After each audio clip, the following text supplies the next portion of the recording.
was brahmachari at the time, was just helping him with the organization.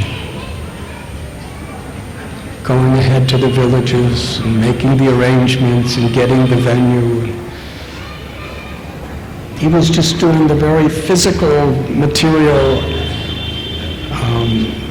organization for his guru to come and speak the Srimad Bhagavatam. But by hearing from his guru, he got such a higher taste. And even though he didn't ask, his Guru Maharaj told him, now you should speak from Srimad Bhagavatam. And he went so deeply into Srimad Bhagavatam. But please understand that his qualification wasn't just being a scholar, wasn't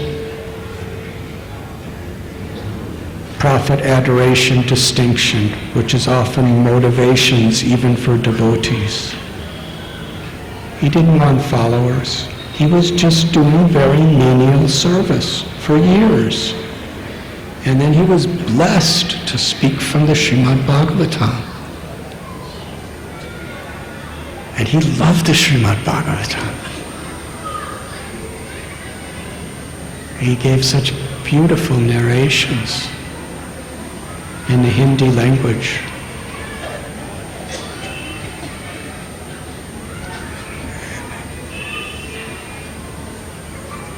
This morning I went to offer my respects, my love, my gratitude, my heart to such a Vaishnav.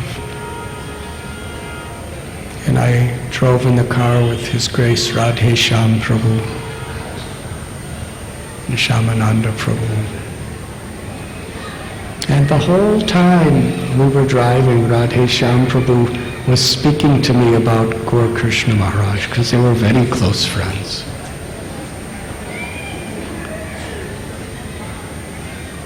How because, not simply because of scholarship, but because of his humility and his surrender, he had such realization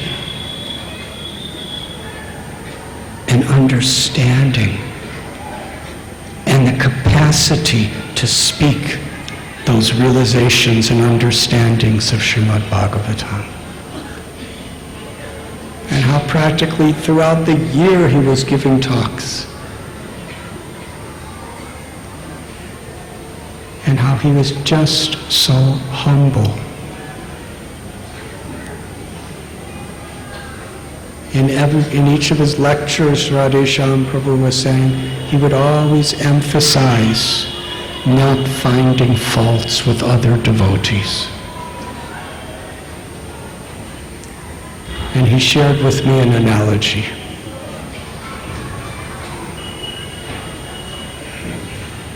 That finding faults with devotees and speaking them to others is like picking up stool and throwing it in people's faces. Is that a nice thing to do? Even if there is a fault, when we're talking about it to others, we're actually throwing stool on people.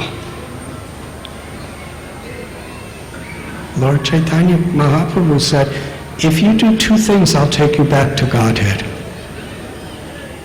Chant the names of Krishna and do not criticize others. Lord Chaitanya Mahaprabhu told one Brahmin who was very blasphemous of Vaishnavas. He says, when you speak the faults of a devotee, you're drinking poison that will kill your true spiritual propensities. But when you speak the virtues of the Vaishnavas, you're drinking nectar. And only nectar could counteract poison. So stop finding faults and seek the good qualities.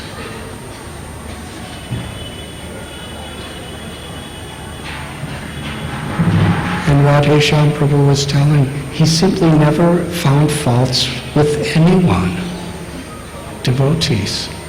Like a good physician, he would speak the disease, point it out, what it is, and how to cure it. But no malice, no envy. And he was always cheerful. And from my own personal interactions with him, he just always wanted to take a humble position.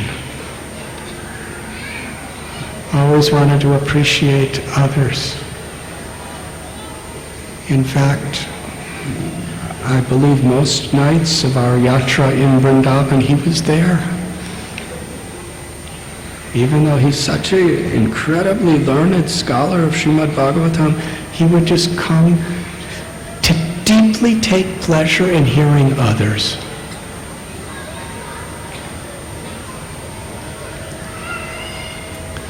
As Radheshyam Prabhu was describing him, I was remembering Prabhupada's analogy that there's the book Bhagavatam and there's the person Bhagavatam. Just hearing about a devotee like this was not different than a Srimad Bhagavatam class. Hearing about the qualities of a Vaishnava is Srimad Bhagavatam.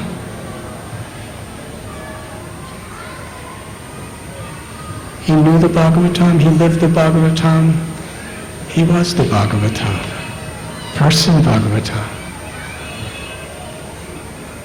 Srila Prabhupada taught that by hearing Srimad Bhagavatam and serving the person Bhagavatams, those who are actually who are living by these principles, Shushusho Shudadanasya Vasudeva Katatuchi Syanmahat Sevaya Vipra Punya Tirutana Sevana.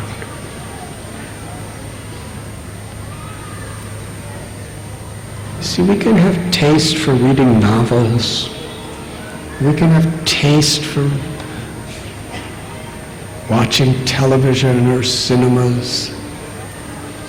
We can have taste for different kinds of material music. We could have taste for scriptures too. We could have taste for Srimad Bhagavatam too.